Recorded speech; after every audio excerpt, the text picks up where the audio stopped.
चलो बच्चा, ये कौन सा सूत्र है, कौन सा संधि है बच्चा, बोलो।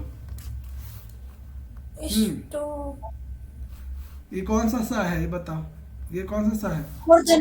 संधि, हाँ, सटुत्व संधि है ना। सूत्र है ना, लिटूर शानांग मूर्धा, ऐसा है। हाँ, वेरी गुड। सटु ना, सटु है ना बच्चा। देखो ये सूत्र है ना, इस सूत्र को याद रखना। अब ये सूत्र क्या कहता है, जो अस्तु अस्तुना अस्तु सूत्र है उसी की तरह ये भी है, बस फर्क क्या है कि वहाँ तालव्य श था, यहाँ कौन सा सा है, मूर्धन्य सा। वहाँ च वर्ग था, यहाँ पे क्या है बच्चा, ट वर्ग है। त वर्ग और ट वर्ग है, यही अंतर है, बाकी सब सेम है। जैसे यहाँ पे आप इसी को देखो, क्या क्या कंडीशन हमें बन सकता है। क्या देखा था बच्चा कि पहले वाले सूत्र में क्या था, अस्तु अस्तुना अस्तु में दंत स के बाद तालव्य श था, लेकिन यहाँ पे कौन सा सा है बच्चा, कौन सा सा है, मूर्धन्य स। तो दंत स किस में बदलेगा, मूर्धन्य स में।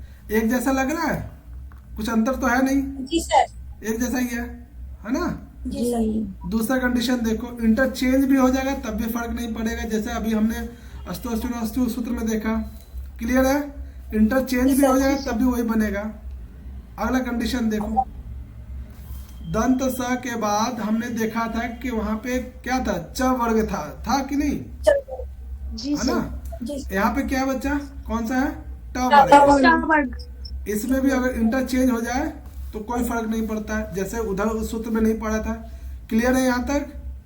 कहने का मतलब है कि दंत स के साथ, ध्यान रखो, दंत स के साथ मूर्धन्य स हो या ट वर्ग हो, कौन सा सा हो बच्चा, दंत स के साथ मूर्धन्य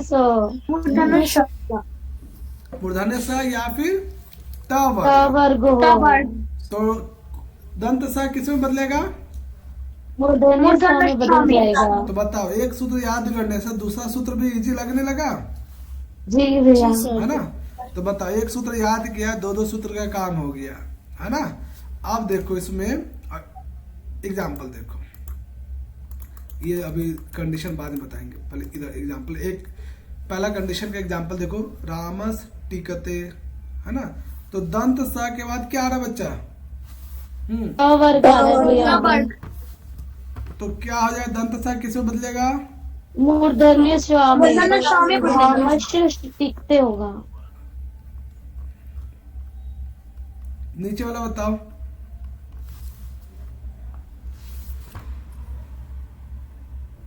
मूर्धन्य श है यहाँ से, नीचे वाला भी नहीं बनेगा, नीचे वाला नहीं बनेगा अभी पूरा, दूसरे सूत्र का भी, मतलब उसी सूत्र का दूसरा पार्ट है ना। तो इसमें आपने देखा कि दंत स के बाद क्या बच्चा, दंत स के बाद क्या है, तो दंत स किसमें बदलेगा,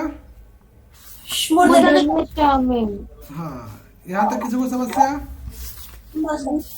अब इसी सूत्र का एक और पार्ट है, जैसे उस सूत्र में हमने दो पार्ट देखा था ना, त वर्ग और तालव्य श और च वर्ग के साथ, इसी सूत्र का एक और पार्ट है। ये पार्ट क्या है बच्चा, कि यदि त वर्ग का जो है ट वर्ग के साथ संयोग हो, वहां पे हमने क्या देखा था बच्चा, अस्तु अस्तुना अस्तु सूत्र में च वर्ग और त वर्ग के बीच हमने देखा था, यहाँ पे क्या है, च वर्ग की जगह पे ट वर्ग है। त वर्ग का ट वर्ग के साथ संयोग हो तो त वर्ग किस में बदलता है, ट वर्ग में। वहां पे किस में बदला था, त वर्ग किस में बदला था, तो यहाँ क्या किस में बदलेगा, दूसरा कंडीशन देख लो कि यदि दंत स पहले हो और त वर्ग बाद में हो, कौन सा सा पहले हो बच्चा, दंत स, बहुत बढ़िया, मूर्धन्य श पहले हो और त वर्ग बाद में हो, तो त वर्ग किस में बदलेगा, वर्ग में। Very good. यहाँ पे जो है इस सूत्र में ये दो कंडीशन अप्लाई होता है, जहां पे त वर्ग ट वर्ग में बदल जाता है ना। दो इसमें अपवाद नियम आते हैं जो हम लोग नेक्स्ट क्लास में पढ़ेंगे। जैसे कि अस्तु अस्तुना अस्तु सूत्र में एक अपवाद आया था ना बच्चा, बोलो। जी भैया। वो जी अपवाद भैया, क्या भैया। था बच्चा? तालव्य श के साथ त वर्ग का, है ना, वहाँ अपवाद आ हाँ गया था। भैया। वहां पे एक अपवाद बना था, यहाँ दो दो अपवाद बनते हैं, है ना, वो हम लोग देखेंगे नेक्स्ट क्लास में। यहाँ पे बस अभी जो है सामान्य जो नियम के अनुसार जो हो रहा है वो देखते हैं, है ना। दो कंडीशन है, त वर्ग के साथ ट वर्ग हो तो त वर्ग ही बदलेगा ट वर्ग में, या दूसरा कंडीशन है कि मूर्धन्य स हो उसके जस्ट बाद त वर्ग हो, मूर्धन्य श हो फिर त वर्ग हो, तो कौन बदलेगा बच्चा? हमेशा त वर्ग ही बदलेगा। त वर्ग। किसमें बदलेगा? त वर्ग में बदलेगा। क्लियर बच्चा? यहाँ तक कोई समस्या? जी भैया क्लियर है ना? सर क्लियर है। तो त वर्ग और, है ना, यानी त वर्ग का जो ट वर्ग के साथ सहयोग कराएंगे तो त वर्ग ही बदलेगा ट वर्ग में। दूसरा कंडीशन के मूर्धन्य स का जो है यदि त वर्ग के साथ सहयोग कराएंगे तब भी जो है त वर्ग ट वर्ग में बदलेगा। क्लियर? अब इस कॉन्सेप्ट को याद रखना। अब यहाँ पे अपवाद वाला नहीं बताया, नहीं तो कंफ्यूज हो जाते हैं आप, फिर आप पहले वाले सूत्र को सोच के कहते रहे वहां तो ऐसे से हो गया था, यहाँ कैसे क्यों नहीं हो रहा है। यहाँ पे सामान्य नियम के अनुसार ध्यान रखिए। अब हमने, अब बच्चा अब आप लोग करके बताओ। इसका तो आपने कर दिया, रामस टिकते टिकते, इसका क्या बनेगा? पेश प्लस ता। यहाँ पे त वर्ग है तो त वर्ग में बदल जाएगा, तो क्या बने? पेश से ता हो जाएगा। ता, पेश ता। टा। बच्चा ये कैसे कैसे बताए कि त जो है टा में बदला, तो था में क्यों नहीं बदला, या फिर अणा में क्यों नहीं बदला? क्योंकि फर्स्ट लेटर से चेंज होता है। मूर्धन्य श के बाद ता वर्ग आ रहा है और त वर्ग जो है वो ट वर्ग में बदलेगा। हाँ, तो पहला अक्षर में क्यों बदला, ये बता, पहला अक्षर में क्यों बदला? लेकिन एखाने पहले वाला अक्षर ही है। हाँ, तो त जो है त वर्ग का पहला अक्षर है, तो पहला अक्षर ही ट वर्ग का पहला अक्षर क्या आता है? ट ही आता है। जो जो चीजें आपने उधर अप्लाई किया सेम चीज इधर अप्लाई करना है ना बच्चा? क्लियर? जी भैया। क्या यथा संख्या? हाँ हाँ बिल्कुल बिल्कुल, यथा संख्या अनुदेश समानम, है ना, कि जो त वर्ग ट वर्ग में बदलेगा, कि त वर्ग का जो भी अक्षर आएगा जिस स्थान विशेष का आएगा उसी स्थान विशेष का ट वर्ग में भी होगा। क्लियर? कंफ्यूज मत होना। क्लियर है। नीचे वाला बताओ, नीचे वाला। तट प्लस टीका, टीका। हाँ, त टीका, वेरी गुड। नीचे वाला का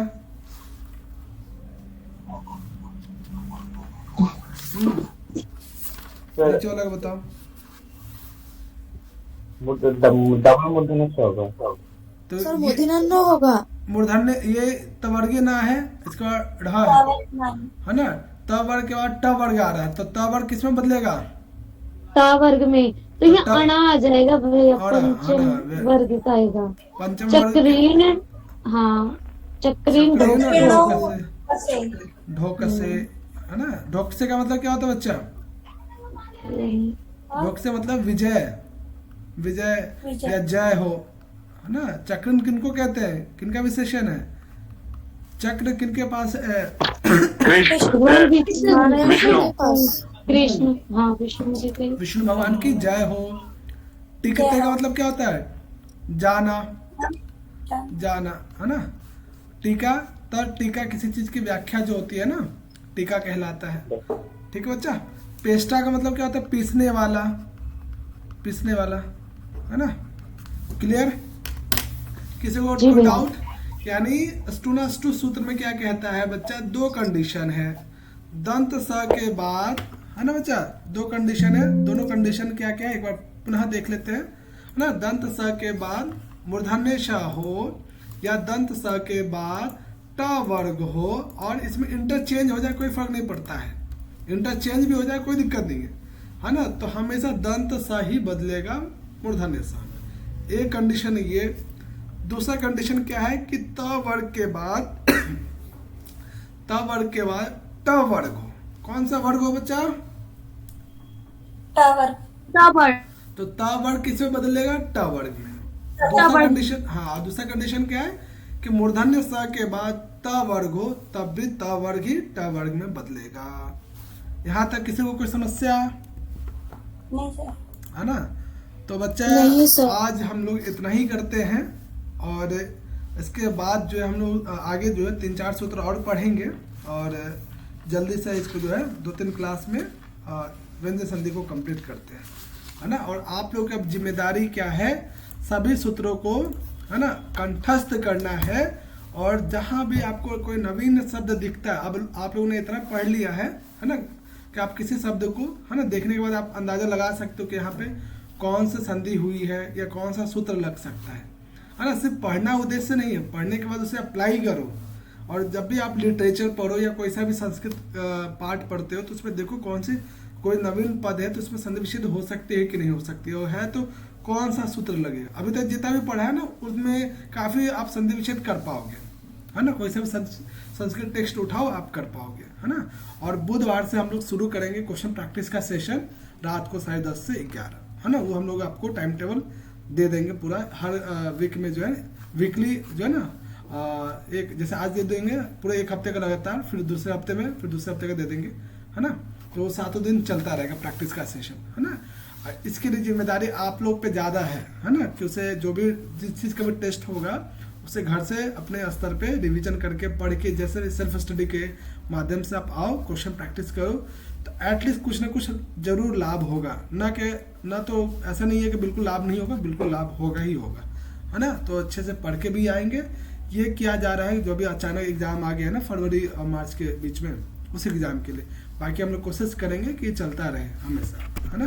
तो इसमें मैं भी एक दिन आप लोग का टेस्ट लेंगे और बाकी और भी कोई टीचर रहेंगे, है ना? उन सबसे बात हो गई, सब अलग अलग टीचर आएंगे, आपको अलग अलग डेली जो है अलग अलग टीचर के द्वारा जो टेस्ट होता रहेगा, ठीक है? सब्जेक्ट सही होगा निर्धारित के सिलेबस के अकॉर्डिंग, ठीक है बच्चा? तो उसमें मिस मत करना, उसके क्या 30 मिनट है पूरे डेली का, 30 मिनट तो आप लोग निकाल ही सकते हो रात में आराम से सोते हुए पढ़ते हुए, जैसे खाते हुए जैसे रिवीजन कराना है या क्वेश्चन प्रैक्टिस करना है करते रहो, है ना? सर आपसे एक सर कौन सा टॉपिक? और वो सब बता दिया जाएगा, सब बता दिया, पूरा टाइम टेबल आप लोगों को भेज दिया जाएगा कि कब किस दिन कौन सा होगा, कौन से टीचर लेंगे, वो सब दे दिया जाएगा, है ना? और मैं ये कह रही थी कि आपसे थोड़ा सजेशन किया था कि पेपर पास में है तो मतलब मैं खुद से अलग से तैयारी कर रही हूँ, तो मैं ये कह रही थी कि वो जो संभाषण कक्षा हो रही है वो मतलब लेना जरूरी है, पेपर बहुत पास में है और तैयारी बहुत कम है। संभाषण से एक तो संस्कृत आपकी अच्छी हो जाती है, दूसरा जो है कि आप संस्कृत के क्वेश्चंस को समझने लगते हो, है ना? कि उसमें क्वेश्चन बहुत सारे बच्चे तो यही मिस्टेक कर जाते हैं ना कि क्वेश्चन पूछ क्या रहा है उसका हमें मीनिंग नहीं समझ में आ रहा है, तो संभाषण तो करनी चाहिए, ठीक है सर। संभाषण अति आवश्यक है, उससे बहुत लाभ मिलते हैं, है ना? तो जो भी संभाषण करना चाह रहे हैं, है ना, तो बच्चा उसका 11 से स्टार्ट होने वाला है ना? तो उसमें आप सबका स्वागत है, 8:30 से 10 चलेगा वो, है ना? तो जो भी है एक बार कंफर्म कर लेना, रजिस्ट्रेशन कर लेना आप सभी, ठीक है बच्चा? जो आप जिनको भी लगता है ना कि हमें जरूरी है तो मोस्ट वेलकम, ठीक है बच्चा? अब आप लोगों को कुछ पूछना है, कहना है, पूछ सकते हो। आज की क्लास यही समाप्त। सर हाँ बच्चे बोलो। सर मुझे आज फोन किया